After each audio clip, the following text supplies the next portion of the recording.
Straight Out of Bethlehem, part 4. I see my Georgia crowd snuck in here, praise God. Mac Jones and the rest of your crew came all the way down from the red and clear haze of Georgia, so praise God.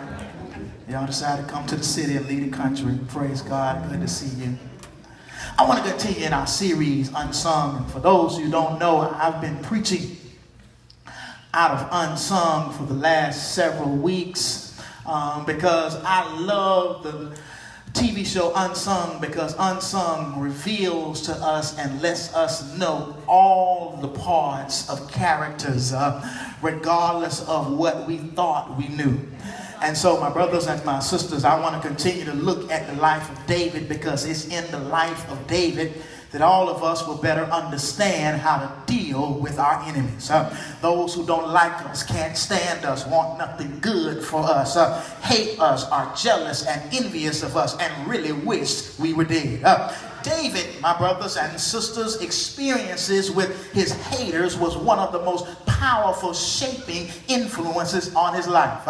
Much of David's spirituality, the way he prayed, the way he lived, the way he lived can be accounted for only by the understanding the ways he experienced and handled his haters. All of us here at one time or another have been criticized, teased, cursed, snubbed, attacked, shot at, abandoned, hunted down, stabbed in the back, treated like a doormat, been lied to or lied on. Not all of the time, not at the same time, but enough that makes you want to holler and throw up both of your hands. And I want to raise a question with you this morning. What is it about us that makes people not like us?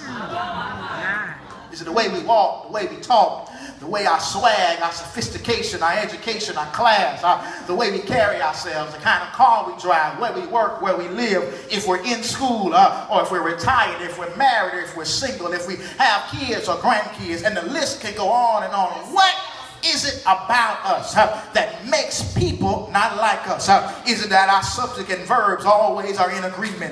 Is it that we don't spend money that we don't have to impress people that we don't even know? Is it that our clothes always complement our body type and we don't wear stuff just because everybody else is wearing it? King Saul, who brought David into his house, and as soon as the people called David's name more than they called the king's name, Saul became so enraged that he tried to kill David for the first time, but it didn't work. And I need someone in the house who's been attacked by the enemy, who has seen the enemy take shots at you to try to take you out, who's seen bullets fly over your head, stuff that was supposed to happen to you, the reports of your demise, the prognosis that said you wouldn't last this long, the statistics that said you would end up dead or in jail before 30. Do I have anyone else in the house besides me that can say the enemy thought he had you, the enemy tried to take you out, but just like I told Trey one day when he was playing with a blow-up clown, and the harder you hit it, the faster it bounced back, and he kept on hitting it and it kept on bouncing back up.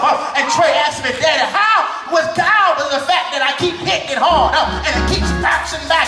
And I said, Trey, because it's got something on the inside that won't let it stay down too long. And I believe I've got some folks in the house that's got something on the inside that won't let you stay down too long. I mean, do I have anybody in the house that the enemy keeps knocking you down, but if you keep bouncing back up, and the harder the enemy keeps attacking you, the more you keep bouncing back up, because God has an anointing on your life, and the enemy is afraid of what God wants to do with you.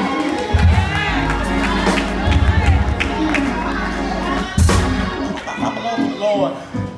Saul hated David, and Saul's entire life completely was consumed with killing David.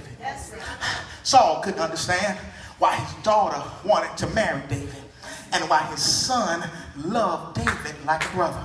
And I need someone to know there will be people in your life that can't stand you, but everyone around you will love you. I want to say that one more time.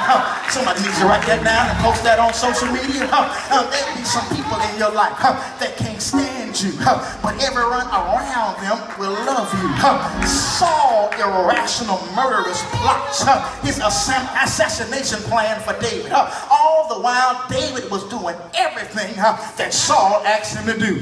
David had killed the Philistine giant, brought healing to Saul's tortured spirit. He did all of this work unassuming and modestly, without showing off and doing so.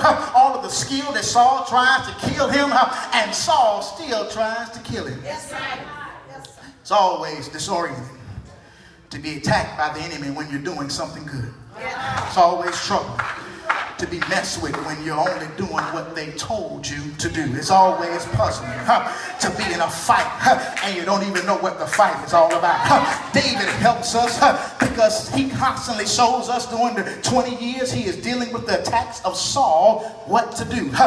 David turned to writing.